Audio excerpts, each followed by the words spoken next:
for having me. I sure appreciate it. I see Jim and Richard. Anybody else from the station here? Nobody that wants to claim it. All right. Well, there goes half my jokes. I can't tell now.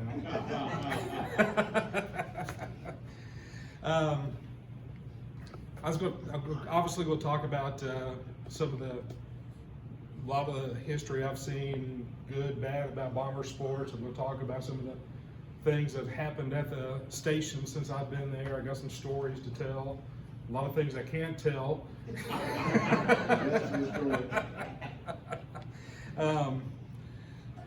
Radio was not my first job.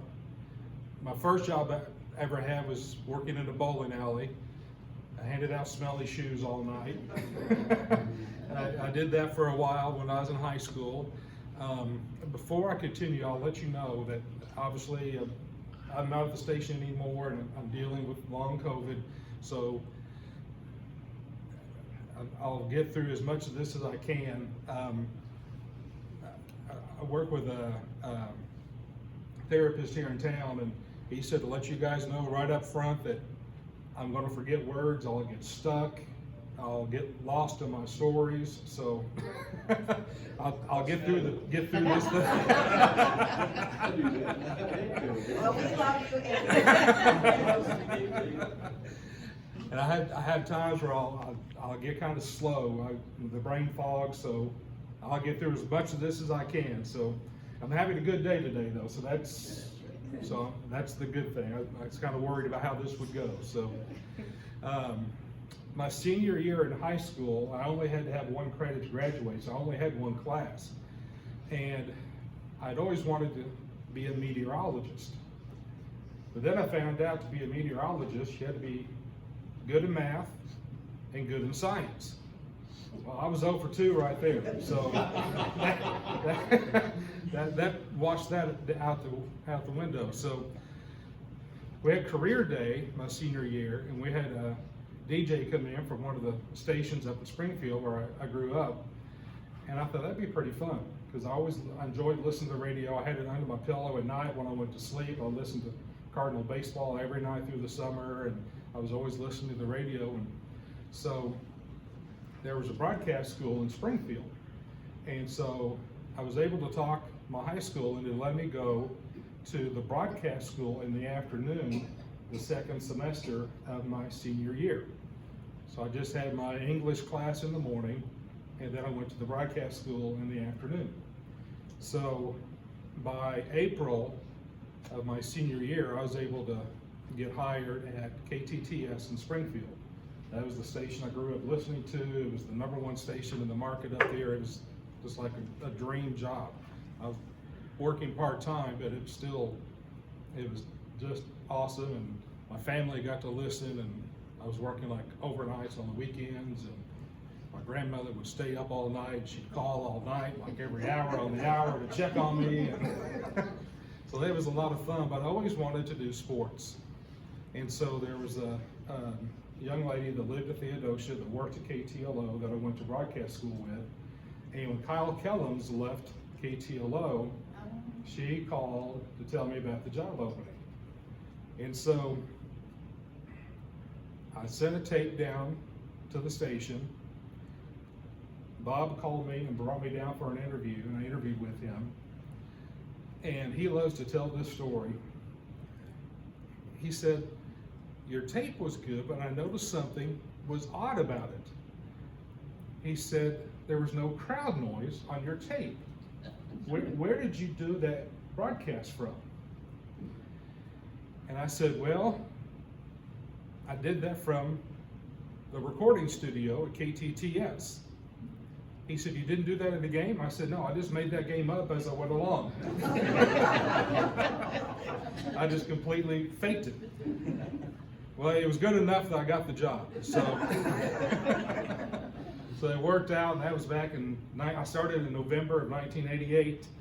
And when I came down here, of course, I came from Springfield, and Mountain Home then was probably 8,000, maybe 9,000 at the time.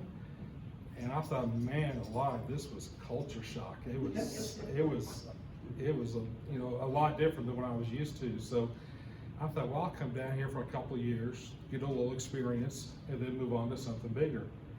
And here it is. I'm still here. I just love the place and fell in love with it. And I've got several stories involving Jim. I hadn't been here just a few weeks. I remember Jim was covering a trial, and he was calling in from a courthouse, and he was describing what the defendant was wearing. I still remember this. I can't remember what I had for lunch yesterday, but I can remember this from 1988. He said the defendant was wearing a white shirt and brown breeches. And I just moved down from Springfield. I thought, what? I thought I moved to Mayberry. I thought, what in the world? Glad you remember this. Yeah. And so the first game I did was like 3 days after I moved here, because I moved down, started in November. It was November 8th of '88. And so I go to Flippin, Mountain Home Plate over Flippin, and Lewis Barnes had been helping Bob with football, and he had filled in on some basketball after Kyle had left to go over to Fayetteville. So he goes to Flippin with me to teach me how to set up the equipment, because I'd never used that equipment before. And he kind of helps me with that first game. So I guess that was a Thursday night. That Friday night, I go to Mountain View with the Bombers and Lady Bombers on my own. The first time I go on my own to do a ball game. Nervous, as you can imagine, just scared to death. Halfway through the boys' game, whoever was running the game back at the station breaks in while I'm wearing the headset, says there's a tornado warning for Stone County and it's headed right for Mountain View. First ever game. So I'm sitting at the scorer's table, and so I tell the guy at the scorer's table, so they had to stop the game. We all had to go down in the locker rooms, and they stopped the game for almost an hour. So that was obviously a very memorable first game that I ever had.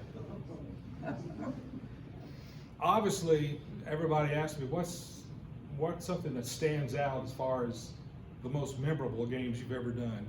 And it's that 8 overtime state championship game that the girls played in down in Little Rock that they lost to Fayetteville.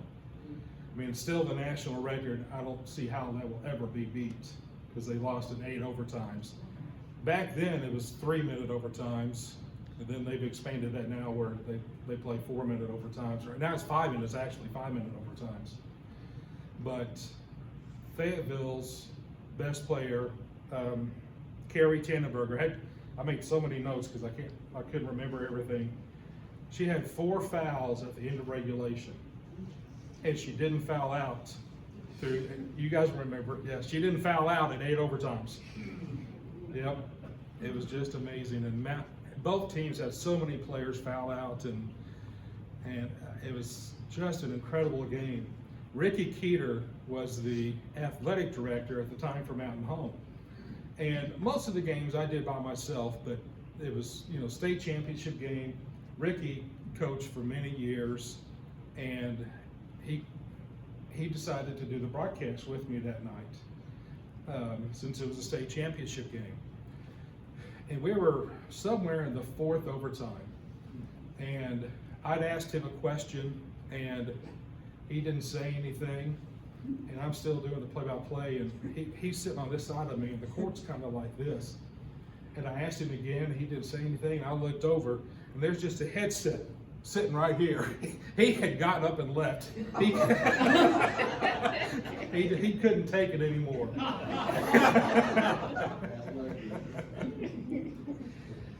It was, of course, we had a scorebook. You kept all your stats in. And I was on the last game in my scorebook. And, you had room for your 4 quarters. and then, usually about one overtime.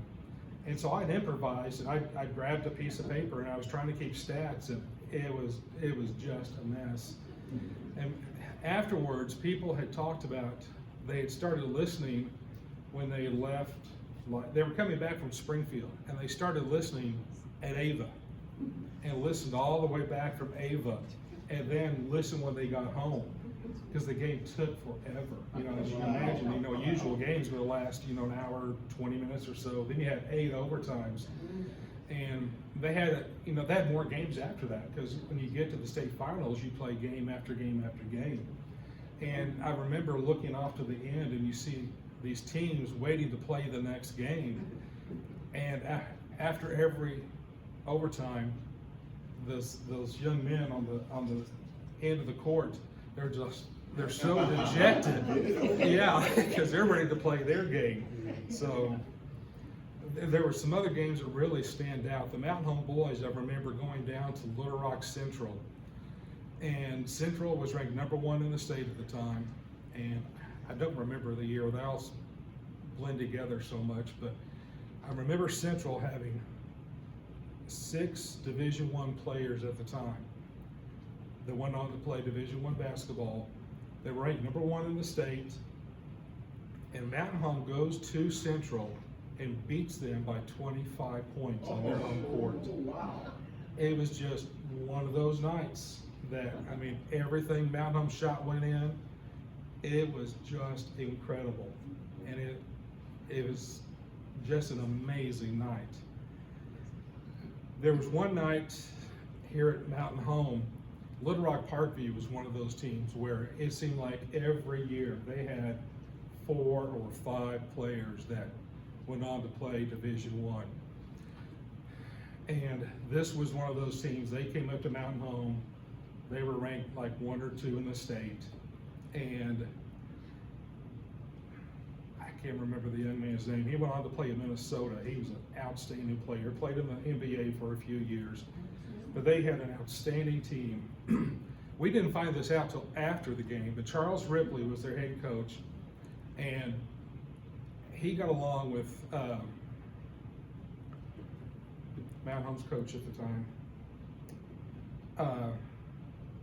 Copeland, Dennis Copeland. They got along real well together, and he had instructed his players on Mountain Home's court not to dunk.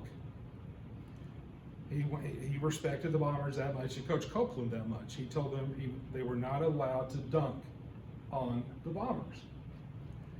Well, Travis Walsh, he's a friend of mine, so I'm going to tell the story about him.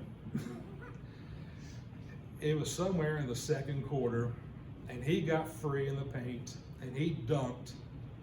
He didn't just dunk, but he dunked, and he celebrated like crazy, waving his arms and celebrating, and just went crazy. Well, Coach Rip, everybody called him Coach Rip, he called the timeout, and he took the leashes off. His players went wild, and you saw more dunks in that game than you'd ever seen in your life. His players went crazy. And Coach Copeland just over there just shaking his head. He took Travis out. He never saw the floor again that night. There was one night, one afternoon actually, this was in the early 2000s. Mountain Home was in the semifinals of the state tournament down at Little Rock Hall.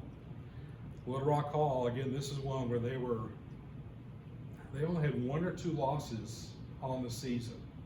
And they were hosting the state tournament at their place. And Mountain Home was down by either 1 or 2, had the basketball with about 10 or 12 seconds left, and playing for the final shot. And they got the ball to Brad Butler. And I saw him, gosh, it's been about four or 5 weeks ago. And we talked about this. And I can still remember this shot when it left his hands, and it looked perfect. He shot it with about 2 seconds left for the win. And I mean, it didn't miss by that much. To me, it looked like it was gonna go in and they were gonna win this game and go on to the state championship. They were gonna beat Hall on their home court. And it was such a tough loss for Mountain Home that night, that afternoon down there at Hall. And it was one of those games, kind of like the Central game. They played so perfectly and just missed by that much. And Coach Husky did such a good job with all the teams that he coached. And I know he's the athletic director now, but I know he really misses coaching. And of course, he's helping Coach Leonard now with the girls, but he did such a good job when he was coaching with them. There was one time with the girls in the state tournament, another game that really stands out. They were in Little Rock in the state tournament, and this was one where they played for the final shot, and it was Michaela Coley that hit a three-pointer, again, right at the buzzer to beat Little Rock Parkview, a team that was favored to win the state that year. And that sent them into the semifinals. They lost in the semifinals that year, but it was a big win for the girls that year. The Lady Bombers, since I've been here, they've had more success than the Bombers, but they have been in so many Final Fours, and they played in, I guess, 3 state championships that I got to broadcast, and it was so much fun seeing that and the way the town turns out to support all the teams. But they travel so well, all the fans for all the teams, but especially when they're playing in those state championship games. It was just amazing. Two things that really stand out traveling wise with on the basketball front. The teams used to be in that Central Conference, and the girls would play at Mount St. Mary and the boys would play at Little Rock Catholic. But they played at the same time, so they would always work it out where the girls would play their varsity games first, then their JV games second. And that would enable me to do the girls broadcast first, and then as soon as they were done, then I'd pack up and get over to Catholic so I could do the boys game. So we worked that out so we could do both the broadcasts that night. And then there was a couple of years where the girls played in a tournament at Fayetteville, the same time the boys played in Republic, Missouri. And they worked with the schools there, so the girls could play early at Fayetteville, the boys could play later at Republic. And so I'd do the game at Fayetteville, drive to Republic, do the boys, then drive back to Fayetteville so I can do the same thing the next day. And then do the same. So we do that on Thursday, Friday, Saturday. Two other stories to talk about with basketball. Before cell phones, of course, we used to have to put phone lines in everywhere we went. I was at Newport one night. This would have been probably 93, 94. And where the phone line was, I was at the end of the court, like this is where I was broadcasting.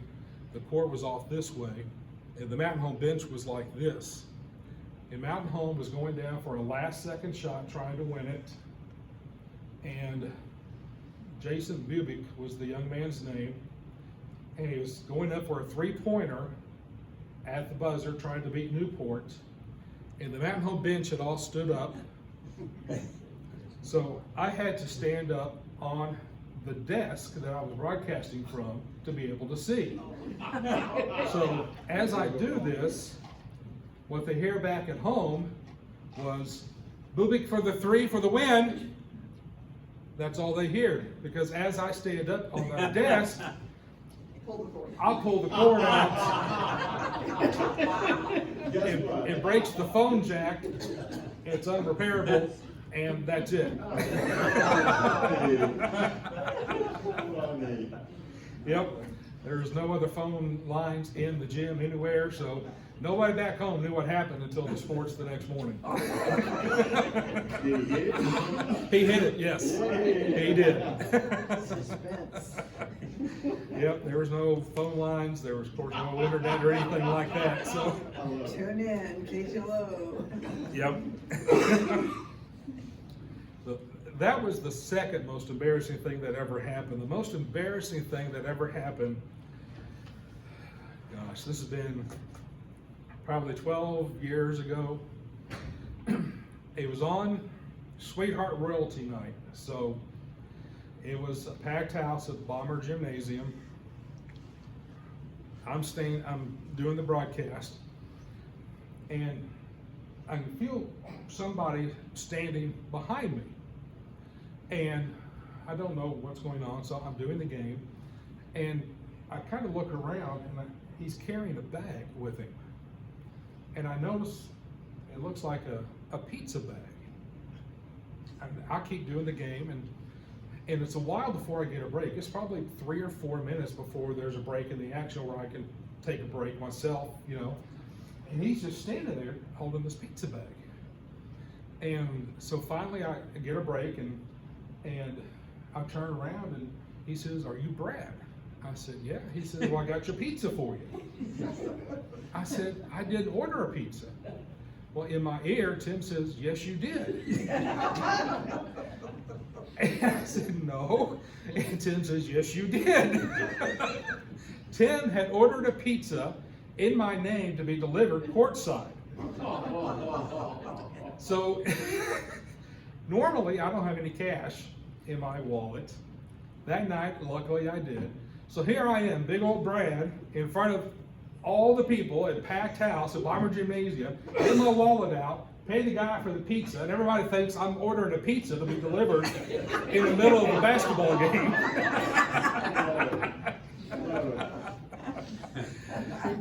He got me. It was a good one. Good thing you have money. Thankfully, yeah, because 9 times out of 10 I wouldn't have had any money. That would have really been embarrassing. Yes, yes. I heard about that for a long time.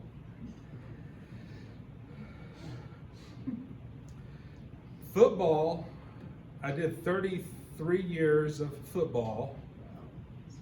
And in 33 years, you want to guess how many winning seasons they've had in my 33 years? 2. And now they're 6-1, so obviously the problem is me.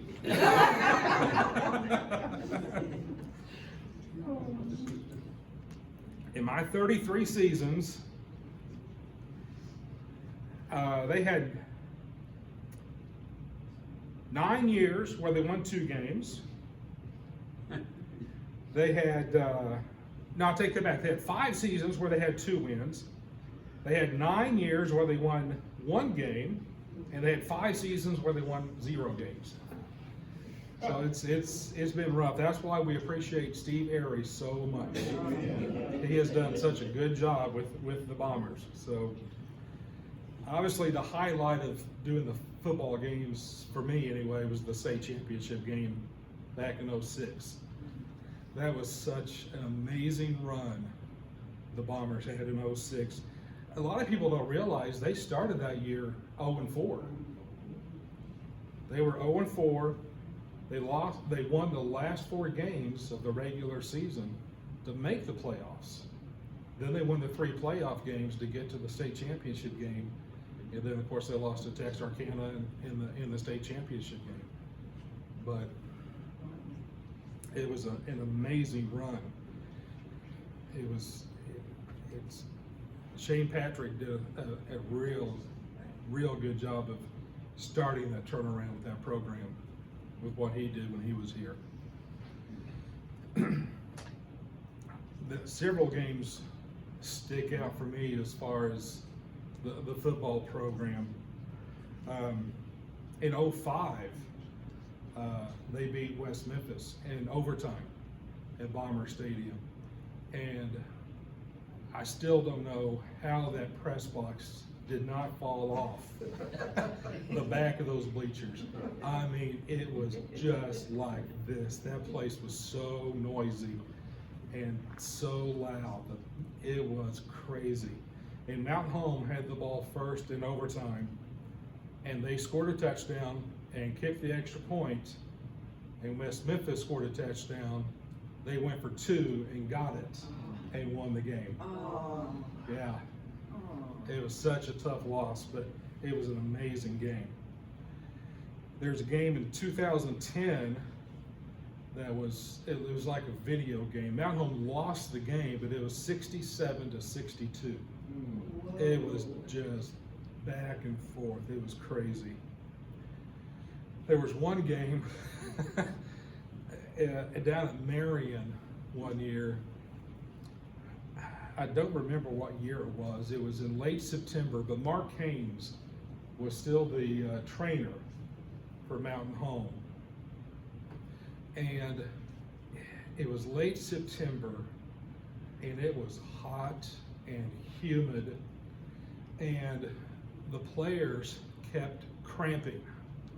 And I mean, it seemed like after every play, he'd have to run out and take care of a player because they were cramping. And then Mark ran out there after one play, he started cramping. It was awful. There's been 2 nights where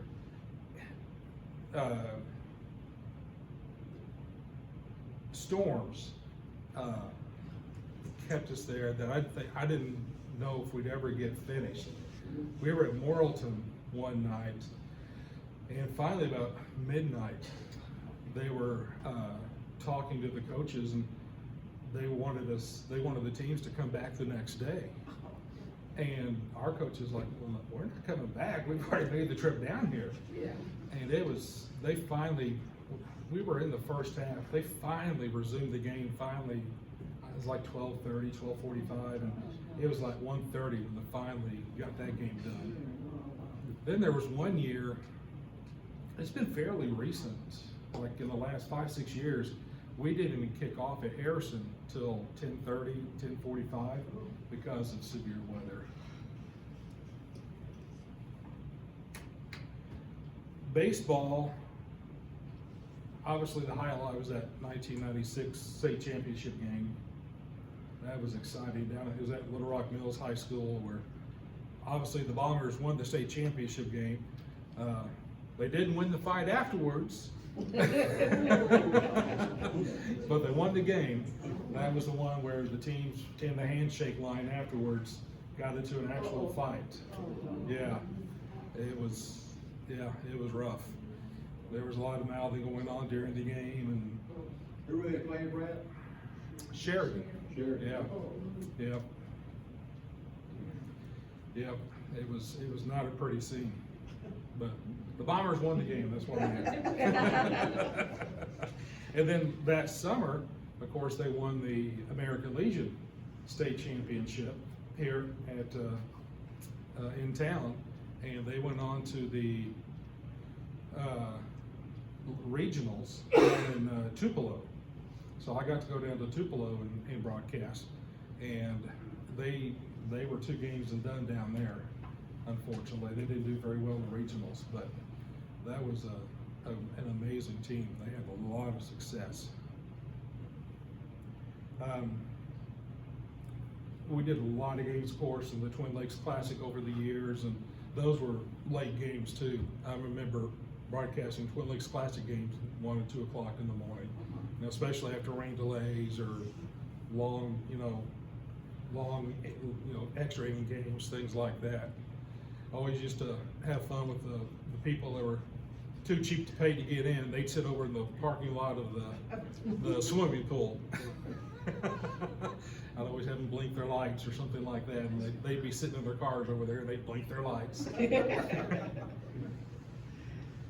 The first summer I was here, I'd interviewed Lester on the air after one of his games in the Twin Lakes Classic. And they had lost late in the game. And I asked him, I said, Lester, what happened? He said, I don't know, we just blowed up. I said, what? That was my first interaction with Lester, was blowed up.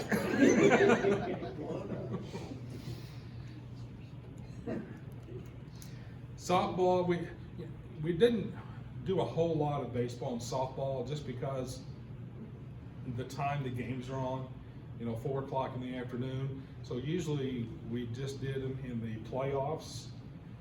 So, we obviously we did the state tournament games. So softball, we got to do their state championship run when they won 2 state championships in a 3-year span. So we got to broadcast those games from Bogle Park over in Fayetteville.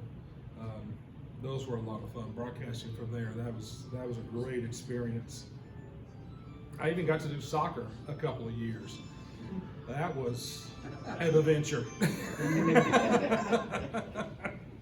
I obviously had never done soccer and had never watched soccer until a few weeks before I did my first soccer broadcast. So Mike Breton helped me the first year and helped me a lot. I didn't know the score was 0. I had to learn it was 0 instead of 0. And then Debbie Atkinson helped me one year over at Razorback Field. She helped me with a couple of broadcasts. So that was a big learning experience doing soccer. So Did you learn how to go, go? I tried. I want you to tell them how you always planned your pregame meal. Yes. That was all at the rendezvous in Memphis. we went that way, but oh boy, a rendezvous game. Boy, but he knew where the best places were, and he always planned the Yeah, they always check on the pregame radio meal. about, where they're gonna eat. You didn't go into any detail. When you have 2 winning seasons in 34 years, the highlight of the trip is your pregame meal. Definitely. Somebody told me one time I need to write a book of the best places to eat in Arkansas. I could do that. That's where I'm going next, is the trips. I've got some stories to tell about trips now. The first trip I ever took in the station van, I'd gone to Mountain View for that first basketball game. The next week I was going to Huntsville, and I was going to take the station van that night, and Jim had given me a crash course on how to drive a stick. I'd never driven a stick before. So we just went through town a little bit. He told me how to go first, second, to third, so I can drive a stick.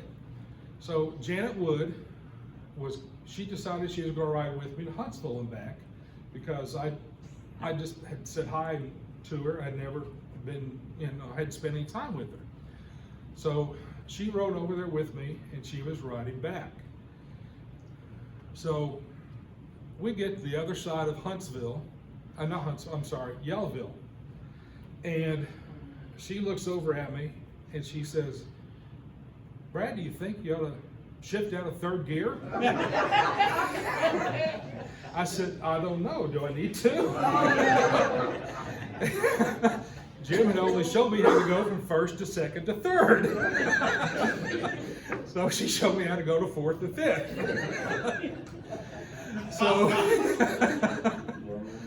So we leave Huntsville that night after the games, and that's before, of course, they had the bypass.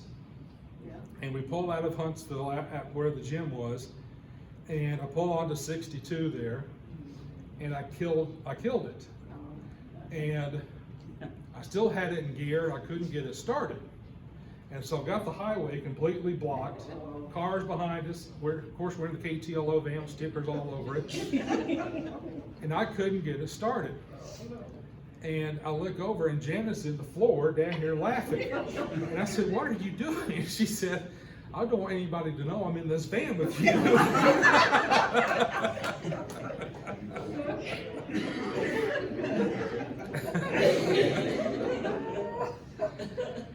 Later that year, I was driving that van back from Wynn, and my brother was on his way down to visit me from Springfield, and he'd had an accident on the way down. And he was okay, but I was still trying to get back to Mountain Home as fast as I could. And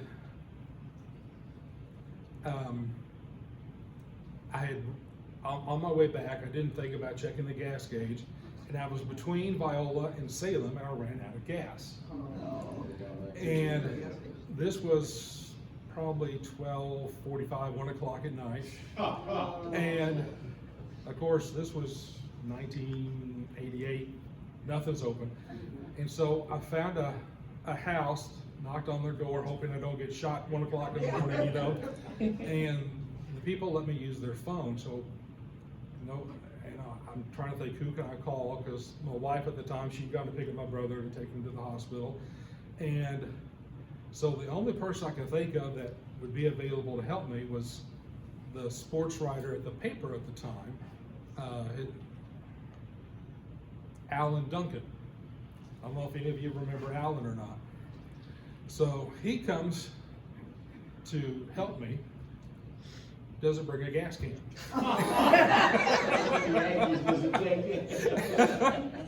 So then we have to go back to Mountain Home to get a gas can, get some gas, and come back.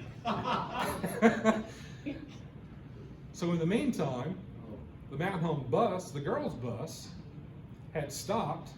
Janet had all the girls out because she sees the KTLO van on the side of the road.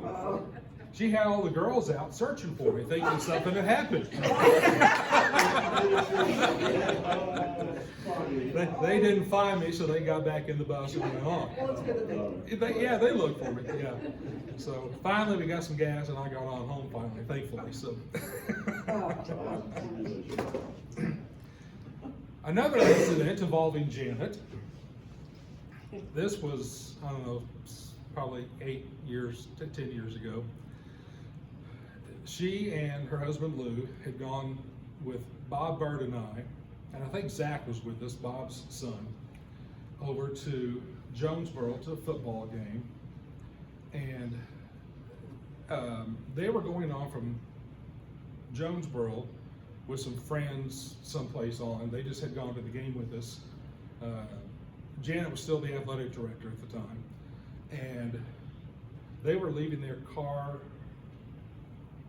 They were meeting friends there at Jonesboro. We were taking them to meet their friends after the game.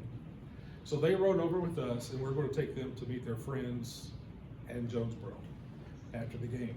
So the game was over. Bob and Zach and I got in the car, and we left. So we are on the interstate leaving Jonesboro, and my phone rings. I look at it, and it's Janet. Hadn't even dawned on any of us that we were supposed to take her and Lou to meet their friends. I'm just thinking, well, they're going with their friends and leaving. So she thinks that we had just moved the car around the parking lot and we're hiding from them. So she thinks we're messing with them. And I said, no, we're on the interstate. We're like 5 miles from you.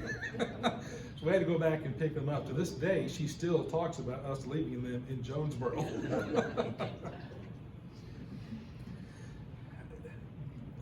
Another trip, this was way back in the 90s. Some of you I talked about Ricky Keeter earlier. Some of you remember James Simmons. He was a principal, yes, at the high school. And I used to ride with them some on some trips, and we were going to Little Rock Parkview for a basketball game, and they wanted to go to Outback to eat before the game. So we got done with dinner, and they decided they wanted dessert after the game. Well, I'm looking at my watch, I'm thinking, this is cutting it close. Well, they get their dessert, and of course, it's rush hour in Little Rock, and there's lots of traffic. Well, we don't get to Parkview. Game starts at 6. We pull up to Parkview at 6:10. And I'm just dying, because I know, the game's, I'm going to miss the first half of the game. Well, luckily, Del Leonard had talked the officials and the other coach at Parkview to not start until I got there. So I walk in, they had a little side door in the gym where I could go in. This is so embarrassing. I walk in, carry my equipment, and as I do, all the Mount Home fans stand up and start applauding.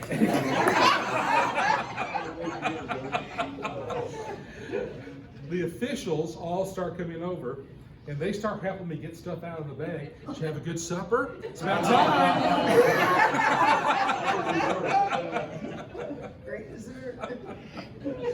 So luckily, we finally got started about 6:20 once I finally got everything set up. But I thank Dell for helping me with that one. There was one time we went to Little Rock McClellan. They were in the same conference with us, and I always called ahead of time to talk to the other coaches to get some information about their team, so I could talk about them and have some information about their players and, you know, info about their team. Well, I couldn't get a hold of their girls coach, and so I walked in. I got there about the same time as our girls team did. And so I told Dell, I said, I haven't been able to get a hold of their girls coach yet to get some info. And he said, she's really nice. He said, I spent a lot of time with her at the coaching clinic this summer. He said, come over here and introduce you to her. So she's a big, tall lady, and Dell walked up to her. He said, Coach, how you doing? And she looked down at him. She said, well, who the hell are you? It obviously made a great impression on her.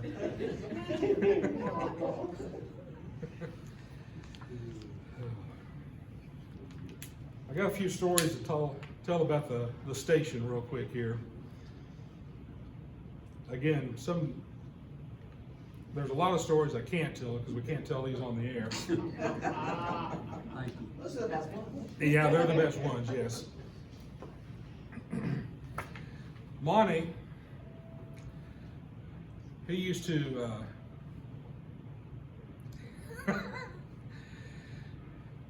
do his shopping list.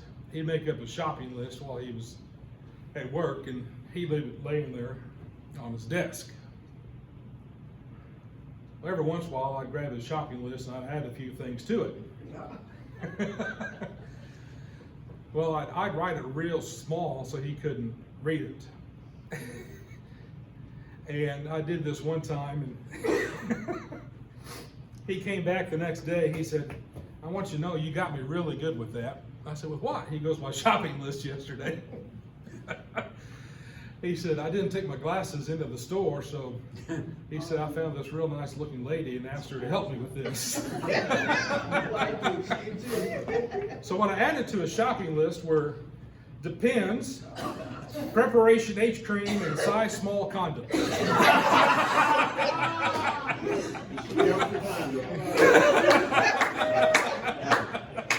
There was a reason I liked you.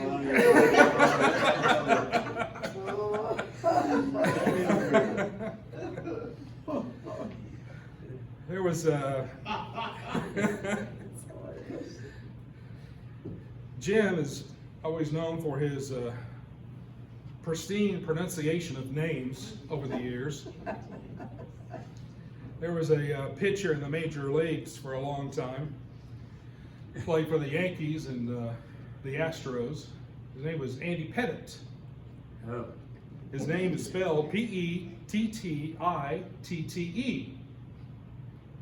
Well, Jim was reading the sports one morning in there with Monty, and he tried and tried to pronounce it, but it kept coming out Andy Petitti.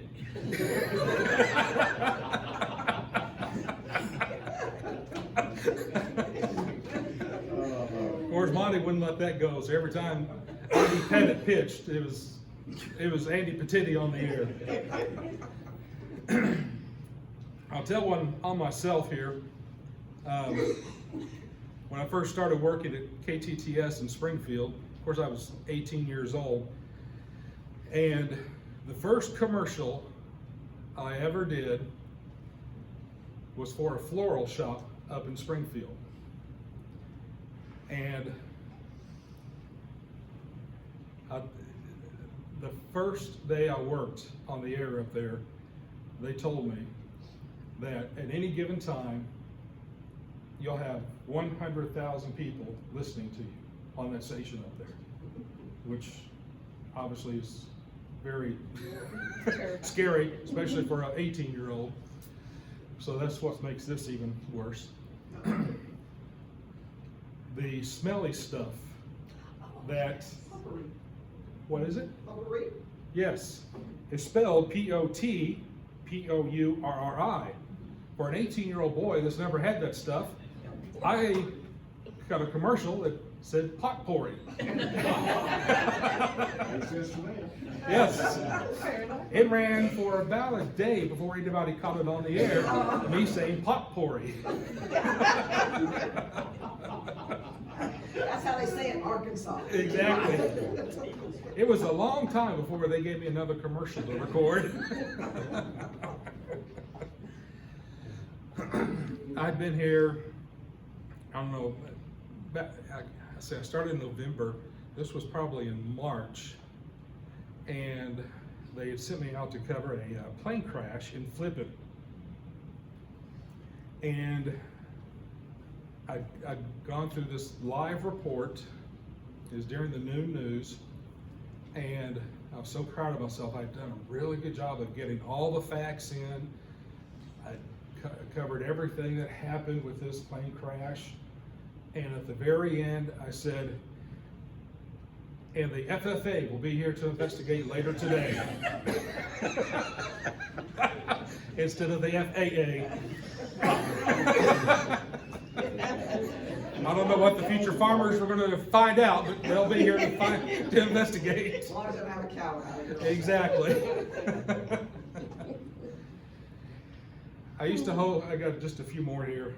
I used to host the Trading Post when we first bought KCTT, moved it over here from Yellville.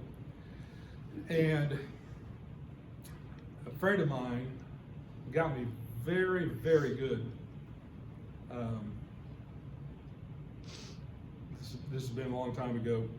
He had somebody else call in because he knew I'd recognize his name. This was in December.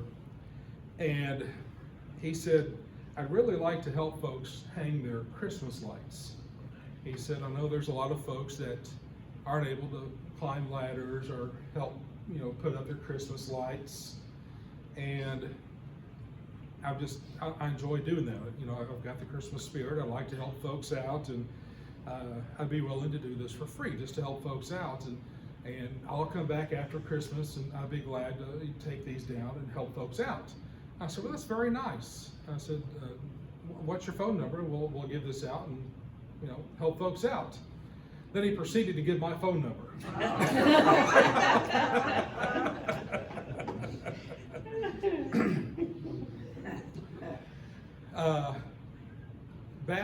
We moved this, if you've ever been in the station, our studios now are downstairs. We moved them downstairs in, I think it was 93. Before that, our studios were upstairs. And it's every radio station you go into, the on-air folks always try to make each other laugh or do something silly while they're on the air. And Julie Stewart was always trying to get me to laugh while I was reading the sports at 5 o'clock every night. I'd always get her to laugh during the news, but she never got to get me to laugh during the sports. Well, we read the 5 o'clock news from the old AM studio upstairs, and it looked out towards Highway 5. So one night, she tried and tried to get me to laugh, and she hadn't been able to do it yet. So I was reading the sports. She goes into the sales office, which you look through to look out towards Highway 5. She stands up in a chair, hikes up her skirt, and there was a full moon in Mountain Home that afternoon.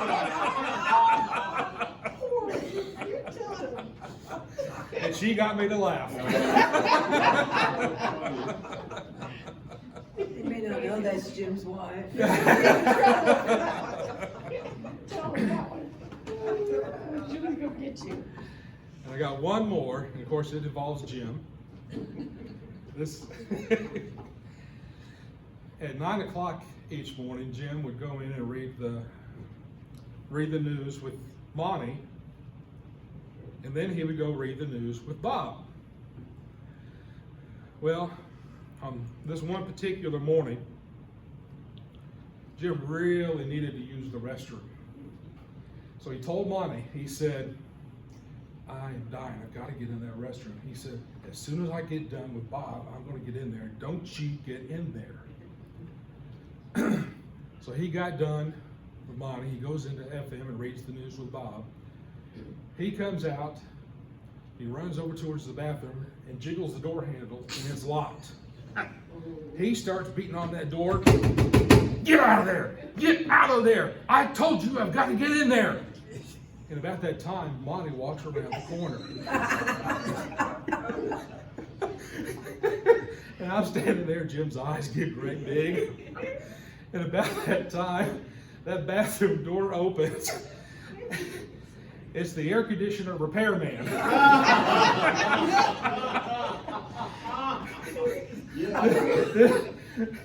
This poor guy's eyes are about this big. He's got his pants in his hands. He runs out the back door, gets in his truck, and he leaves.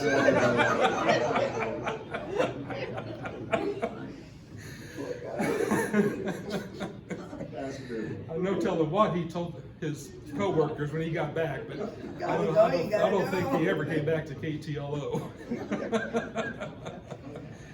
I kind of cleaned up what Jim said when he banged on the door, but you got the idea.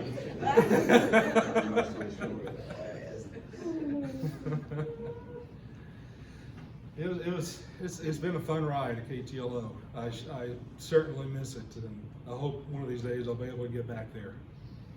Let me say something.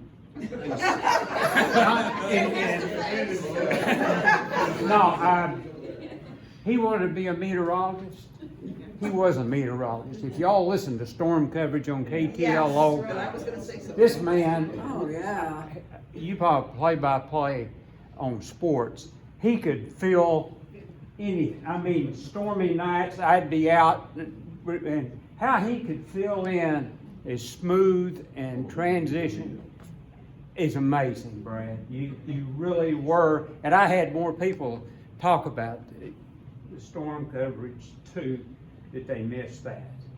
And anyway, and another thing, when we transitioned over to computers, we couldn't have done it without him, but I was the computer. Brad said, what in the ATLL have you done now? You can do it. I could, anyway, we would have, the station would not been the transition on everything. And I don't know, you're an amazing guy to me, and always will be. Yeah. And you can't read traffic signals, signs. I wanted to tack on to that because I have to tell you, in fact, I think I did share with you one time and with you about, sitting there with one of the multitude of tornadoes we had going over, and I'm down in the holler in Midway, praying that the roof's gonna stay on, and Dave wasn't there, and I was like, I'm just listening in my safe spot with my little transistor radio because everything else had gone out, and your voice was there. So Yeah. thank you. Yes. You kept me calm. And I knew I was gonna be okay. I appreciate that. I enjoyed you in the weather. But we needed that. We needed somebody who was calm and could tell us what was going on, because when all you had is your little transistor radio and you're wondering what the hell's going on upstairs, kind of thing, that really made a world of difference because, the internet had gone out, the TV had gone out, and everything, but we had you guys. Can you briefly describe dealing with COVID? Yeah. Sure. It's, I got COVID the first time on Election Day 2020. So that got me out of coverage that night. it was by far the sickest I'd ever been. I didn't wind up in the hospital till, gosh, it was, I think, 8-9 days later, but, You needed to be in sooner, but they were so full. yeah, They the couldn't take hospital you. was so full, yeah, they didn't really have room, but twice my fever got over 105. I didn't get admitted till, like I said, 8 or 9 days later. I had double pneumonia by the time I got in. I was in for 6 days. After I got out, I was on oxygen for 6 months. I'd been out, I had to take notes because I couldn't remember all this. I'd been out about 10 days, and I wound up with multiple blood clots in my lungs. I've got scarring in my lungs from that first round of COVID. I got the second COVID in early January 22, the third COVID in September of 22. The long COVID that I'm dealing with now started after the third COVID. After about 6 weeks after I had the third COVID, I was so weak and I was so dizzy, I had to use a walker. I mean, I couldn't even walk through the house because I was so weak and so dizzy. We got up to Mayo Clinic in mid-January of 23, and we went through a bunch of testing after we'd been up there. An amazing place up there. I mean, I love Baxter Health, and they did a lot to help me. We got up to Mayo. I'd been there about a week, and just one night at the hospital, my legs quit working. I couldn't move them. And so I spent two nights in the hospital, and St. Mary's. yeah, at St. Mary's up there at Mayo. And they said, there's nothing physically wrong with my legs. It was just a disconnect between my brain and my legs. And they'd seen one other case like that after COVID. And so I spent 3 months in a wheelchair. We were there 3 more weeks though, going through all these tests for the COVID and all the problems I had from COVID. We went back in April, and they called it the best program that I went through, and it was amazing. After 3 months in a wheelchair, they had me walking in a day and a half. It was just incredible. And I mean, by the end of the, Why don't you just tell them about the distract, because the best program is a distraction thing, yeah, because it would they help you create those paths again. they used distraction to help build the path between my brain and my legs again. It was amazing the way they did that. And there was somebody else from Mountain Home that we talked to whose family member had gone through that same program. And by the end of that week, I was walking a mile a day. It was just incredible. It was a slow mile. It was a slow mile. But it was a mile. Yes. It was a very slow mile. Yes. Like a miracle. Forward is forward. But even going home to get him back in the truck, it was something, we weren't sure if we'd get you home for a while there, cause we had a navigator, got a step stool, and he'd get up one step, we'd lift his foot to the next step, lift his foot, and then kind of push him in, and then get him in there, you know, so Bathroom it was a stops trick. must have been challenging. Yeah, those were fun too, but he did it, he was a tough one. They called it functional movement disorder, which is basically a disconnect between the brain and my legs. And they said it's something I'll always have, and it could come up, and I still have problems with it. There are times where I get slow and it still pops up, and it'll last 30, 40 minutes, then it goes away. So I still have problems with it, but Oh, my legs, yeah. I went back in June of last year and went through a 3-week program. to help me learn how to deal with the brain fog, I call it slowness. I have times where, I just call it slow. I get where it's like I process everything slow, I talk slow, it's like I'm in slow motion. So I I just- played a I- record on the wrong speed. Yeah, play a record on the wrong speed. It's just I talk slow, my brain processes everything real slow, I move slow, it's just, yeah, it's just like slow motion, yes. And I still had trouble with the brain fog, dizziness. I've had headaches. I'm on 2 different medicines for headaches still, memory loss. I have anxiety, real bad. And you've never been an anxious person No. before, yeah. I have voice problems still.